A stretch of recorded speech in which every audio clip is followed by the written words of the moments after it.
Ready to make a difference? This is the Palm Harbor Chamber of Commerce podcast, where we connect you with the stories behind our local businesses. Welcome to the Palm Harbor Chamber podcast. I'm your host, Kert Rhodes, and today we have Fred DeFelice in the house from Water Science US. Good to see you, brother. Good to see you, man. Got to see you last night. That was very great. interesting. Yeah, good stuff. So Yeah. let's get into it. Yeah. Who is Fred DeFelice? Well, Fred DeFelice is a second generation master plumber. Yeah, okay. So I grew up in the industry and Right. started hanging around with my father when I was like 10 years old and watching him. Did you and have learning. to, though? No, my dad was always working, so I wanted to be with him. Okay. And so if he was working, I was there. Cool. If I could, you know. Father-son combo. Yeah. Was he So, paying you at 10 years old? You don't have to answer that. Yeah. So we were four brothers, and my dad always told my mom, "Don't dare come home with a girl." He only wanted sons. And born in Brooklyn, New York, and later moved out to Long Island when you could go to the beach and there was hardly anybody there back then, you know. It was a great life. And, after the war, this was in the 50s, so a lot of new home construction going on. So we were doing mostly new home, plumbing in new homes and stuff like that. And my dad was always building something. So as a young kid, I learned how to mix cement and mix mortar for cement blocks, and we learned how to do everything, man. So you learned all the trades. We learned all the trades, and I later on became a custom home builder as well. Mm-hmm. And so we lived in New York, in Long Island, and then my wife and we moved to Pennsylvania, the Pocono Mountains, where the water was great and everything was good. And we were in the real estate business as well, custom home builders. We were building custom log homes. Oh, really? Yeah, so Cool. It was great. We had that little niche market. Yeah. I'm always attracted to those log homes. It's so cool. Yeah. The hardest thing in the world to do, but I would say that looks like it's very tedious. Oh, yeah. But over the time, we built about 100 homes total while we were there. So we lived in Pennsylvania for 25 years. And while I was there also, I was working with the Department of Environmental Resources. Okay. So I was certified with them. And basically, you had to come see me if you wanted a building permit. So we had to prove that your well could be 100 feet away from your septic system and all of this stuff. Right. So we learned some soil science. And the big thing I learned is how easily you can pollute the environment. Pardon me. That's okay. Yeah. Pollution was a big thing, and the state started imposing on the little townies, on the little townships, certain rules and regulations that they never had to worry about before. Right. So they had to find qualified people to basically educate the public. Yeah. So education became a big thing for us.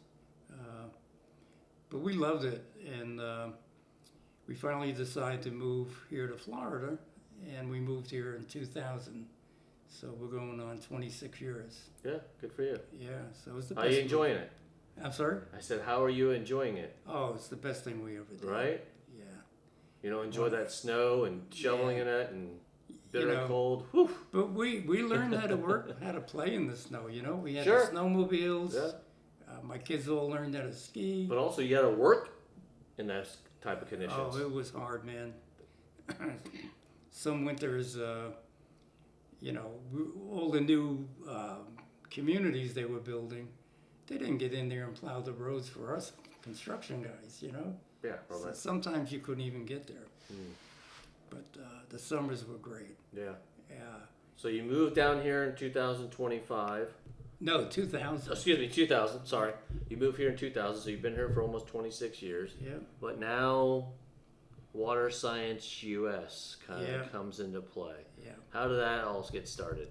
Believe it or not, we got here and we couldn't believe how bad the water was. You know?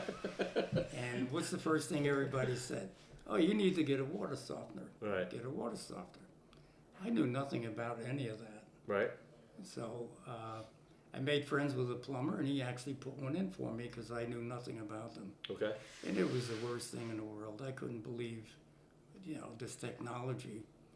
So it was around getting close to, it was around 2004 where I started investigating other things.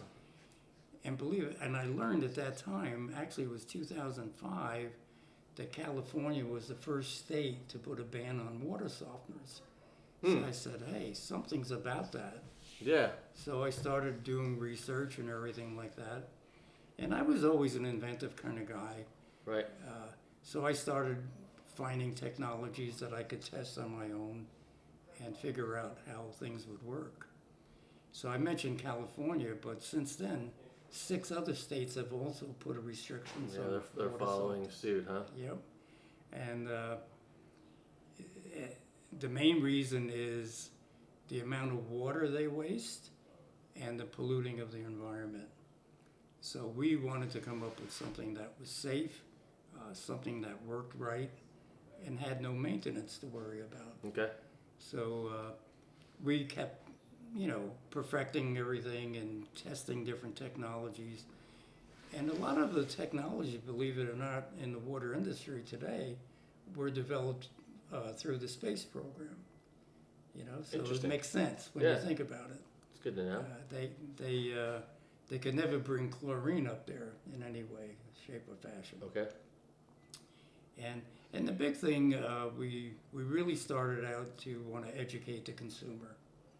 And for the last 5 or 6 years, I've been featured on the Consumer Advocate Show that Brandon Rhymes does for the last almost 20 years. I think he's doing it. And it's a good opportunity to let people know.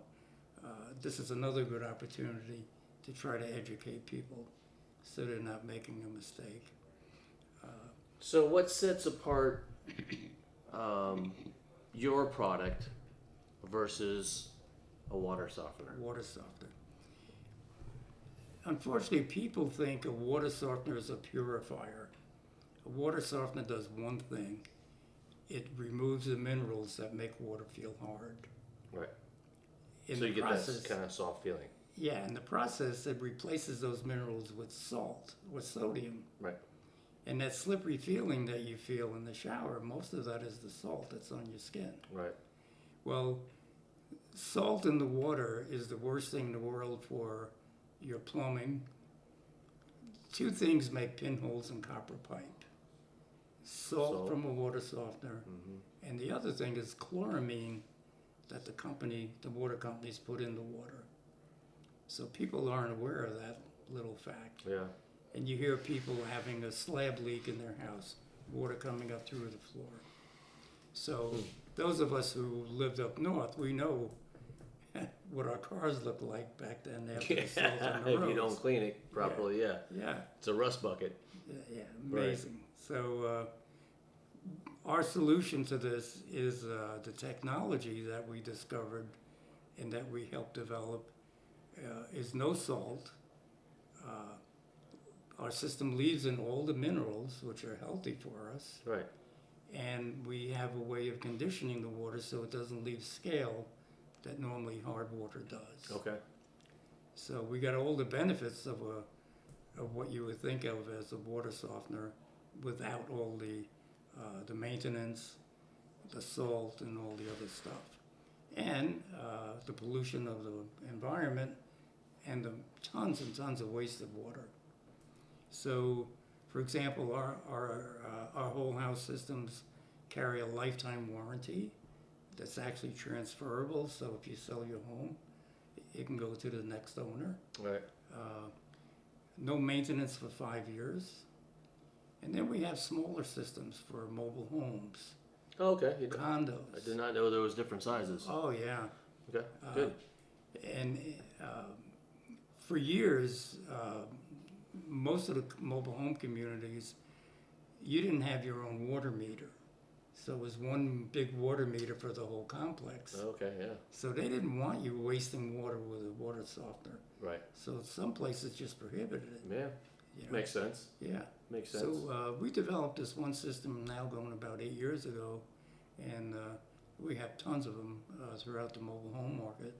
But that same unit worked very well in a condo situation. We can put them in a closet. There's That's so what I was many going to things. ask you, because now condos and townhomes and what have you. So Yeah. makes sense. So we have we design system for commercial applications as well. The other thing we do is we have the water coolers without the bottle on top, Right. as we have here. We at the have here at the office. chamber. Correct. Great water, by the Yeah. way. And that has our built-in filtration system. Okay. So you never have to buy bottled water. People are getting educated now about microplastic particles, and Yeah. especially in bottled water. Yeah. I mean, things are so bad that unless you get educated, you really don't know what you're doing to yourself. You know? Right. Yeah. So instead of using plastic, like you're drinking your water right now, that is glass. That's glass. That's glass. Yep, we try to educate people. In fact, when you get our systems, we give you a couple of these bottles. Okay. Has a logo on there, so Yes. we encourage you to bring them with you wherever you go. Yep. So there's your website, Yeah. www.waterscience.us. Correct. As I mentioned in the very beginning, but that is your website. So what's the best way to get in touch with you, though? What's The your cell best phone thing- number? My cell phone number, I'm the one that answers the phone. Yeah. And it's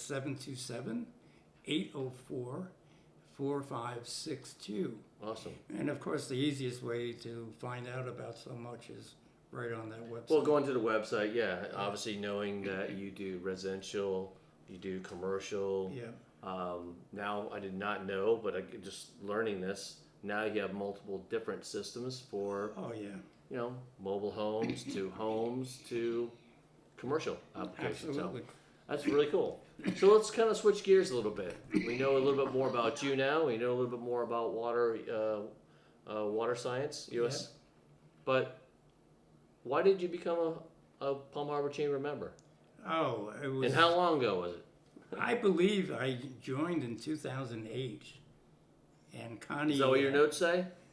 Connie Davis was there at the time. Yeah. Okay. Yeah. So you've been around for about 18 years. Yeah, with the chamber With the easily. chamber. Yeah. Good for you. Yeah. So what do you think that sticks out? I mean, again, obviously people want to become a chamber member. We have like over 400, Yeah. 421 I think today. But anyways, explain your chamber experience. Well, we wanted to get involved with the community was the first thing, Okay. and we used to have our meetings at the library and in the morning ones they used to have there and all. And it was great because we had representatives there from the fire company usually. We had one of the county commissioners there, and you got to know what was going on firsthand, Yeah.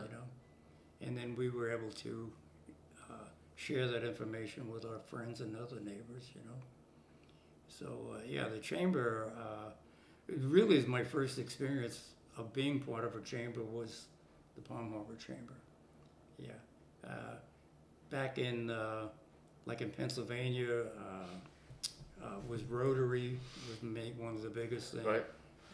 I was president of the Rotary Club one year. Okay.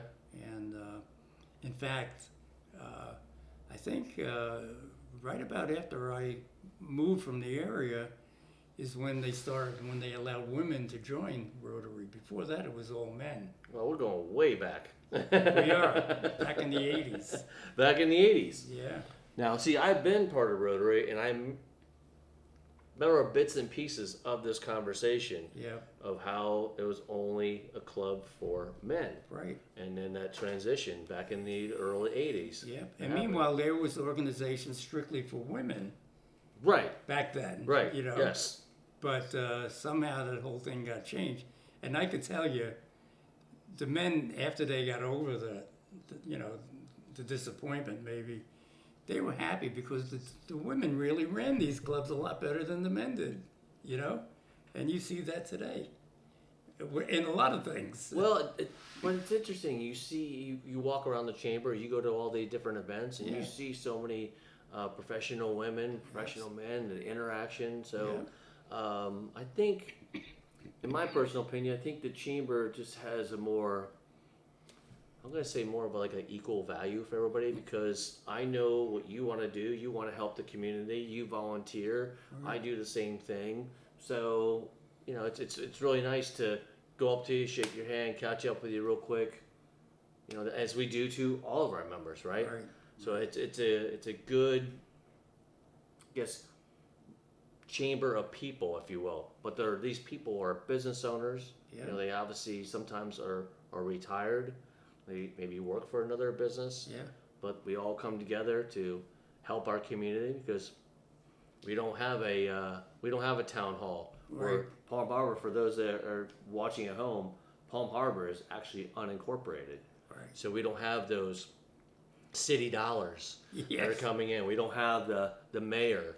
We have a CEO here at the Palm Harbor Chamber, and we have people around him that can help make a lot of decisions in our downtown Palm Harbor. So. Yeah, it's so valuable, and you know, I was pretty much involved in. We sent groups of people out at different times to different businesses to educate them, let them know there was a chamber. You know. And it was a lot of fun, and it is fun educating people, because when you do run across those people saying, "You're part of the what?" You're part of the Palm Harbor Chamber of Commerce. What do you guys do? So, and my response is always, "Well, what do you do currently?" "Oh, well, I own a carpet company." "Okay, well, you should be part of the chamber, and here's why." And I explain it to them. They're like, "I never thought of that." Wow. You know, some people are part of different networking groups, right? You have maybe 20, 30, 40, 50 people in it. But the chamber has just got it's got a different feel, because those groups are mainly designed to network, build your business. Yes, you're building relationships, but the added bonus here is to give back to our community. Absolutely. And having our different events for families, like we have our Palm Harbor Fest, right? Throughout a year. It's up in April of every year, right? Or March. And we have 30, 40, 50,000 people that come there for the weekend. Well, the Palm Harbor Fest just doesn't happen just because. It's me, you, and all our members trying to get together, figure out what we need to do to make that experience great for our chamber members and for people who are non-chamber members, their families, their kids, volunteers. There's so many moving parts that are part of the chamber, but when people start to, peel back that onion, they realize, wow, I should have became a chamber member a long time ago. And then they start telling their friends. So. The Christmas parades we do. Christmas parades, I get a chance to drive my classic car in the parade. Good for you. Good for you. So, people are listening at home. They're probably thinking, why do I want to become a Palm Harbor chamber member? I mean, I love water science. I'm going to go on the website and look at it, but I wonder if I joined the chamber, what it would be like. So, share your experience. Well, the first thing was coming to the initial meetings. Oh, pardon me. There's allergy going on somewhere here in Florida right now. And just meeting the people that are making the community what it is, the business owners,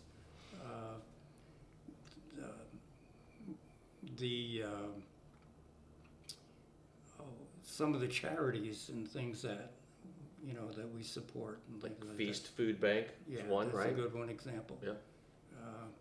So it's just making more of an awareness of what's going on, because it's a grassroots situation, right? I love it. And don't want to mean to cut you off, but the one thing that kind of sticks out for our members that have been around for many years, like yourself and myself, is when we see new members. Yeah. And yes, they joined. Yeah, they paid, right? But they want to experience that experience. They want to be in the mix with everybody. They want to build relationships, Right. Sooner than later. And it's nice to bring those people in, take them under your wing, and explain them what the chamber's about. Yeah. Explain to them all these events that we have throughout the year. Yeah. I talked to members, and one thing that stuck out a lot lately is I asked the potential member or a new member, I said, hey, have you been on the PalmHarborChamber.com website? Yes. I said, what do you see? Oh my gosh, you have a lot of things going on. Yeah. And they start talking about, different events and how they can get more involved in it. Or, hey, you have a different, the Palm Harbor Fest is coming up. Are you guys looking for volunteers? Yes, we actually are looking for volunteers because it's a kind of a whole weekend event. So it's to get them to understand how the chamber works, Right. the experience they're most likely going to get, and if you show up consistently to the meetings, you're going to build a relationship, you're going to build your business, and you're going to be able to learn more about what's happening right in your own backyard. Yeah. And you really become part of something that's great. It is. It really is. Absolutely. Yeah. I what I like is kind of like a golf tournament. Yeah, I run the golf tournament, but it's nice to understand people around you are going to help.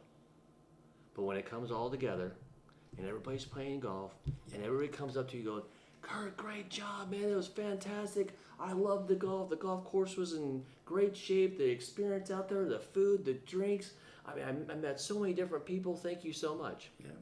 I said, don't just thank me, but thank everybody over there, all the volunteers over there. So it's nice they get a little kind of handshake as well.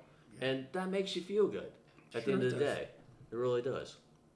You got anything else before we kind of wrap this up? Well, I encourage everyone to really visit the website and learn about everything. I have a lot of articles on there. And any questions, I mean, if you really have a concern about a particular issue, I have documentation on so many items that we can share. And the first thing is educating the customer so they understand exactly why they really need to. Yes. They got to understand Yes. how bad things are. And Yeah, getting worse. I would definitely encourage them to go on to waterscience.us, Yep. educate yourself, and then when you have those questions, pick up the phone and call Fred. Yeah. Any questions? I'm sure you can answer them all. Yeah. Right? Yep. I have stacks and stacks of information. Well, I bet you do. Yeah, we're connected with all the agencies and things like that. Okay. And we're very proud of what we do. We were actually nominated for the Sustainable Business Award. Good. And Kudos to you. our systems are sustainable. I just want to mention quickly, like one of the big things in our water is that chloramine. Yeah. And they found making charcoal out of coconut shell is the only thing that will actually deal with the ammonia part of chloramine. Wow. And And all this information is on your website. It's all on there. Awesome. Yeah. Great. Well, Fred, thanks for your time today. It was a pleasure. I appreciate it. Again, Fred DeFelice, waterscience.us. Check him out. Never buy another bag of salt or bottled water again. There you go. Proof is in the pudding. Thanks, folks. Appreciate it, Fred. Don't forget to subscribe to the Palm Harbor Chamber newsletter for updates and the next episode. A big thank you to our trustees for their incredible support. This podcast was produced by ABS Photo and Video.